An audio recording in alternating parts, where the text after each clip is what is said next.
কেমন কেলো বলুন দেখি। ঘাটালের নিউজ চ্যানেলগুলো খুললেই একটাই খবর, স্বামী সন্তান ফেলে বউ পালিয়ে যাচ্ছে। ও আবার এই বউ পালানোর ঘটনাটা বেশি ঘটছে আমাদের দাসপুরে। দাসপুরবাসী হিসেবে এটা আমাদের গর্ব।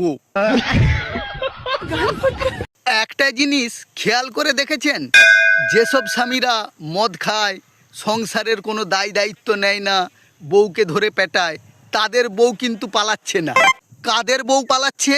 যারা বউকে অন্ধের মতো ভালোবাসে, বউকে বিশ্বাস করে, বউয়ের চাওয়া পাওয়াগুলো পূরণ করে, তাদের বউই কিন্তু পালাচ্ছে।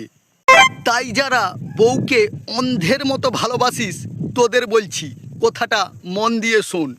বউকে অবশ্যই ভালোবাসিস, তবে মাঝে মধ্যে বউকে একটু সন্দেহও করিস। বউয়ের ফোনটা মাঝে মধ্যে একটু চেক করিস, না হলে দেখবি তোর বউ একদিন অন্যের মতো মুখে সুসু করে দিয়ে পালিয়ে গেছে।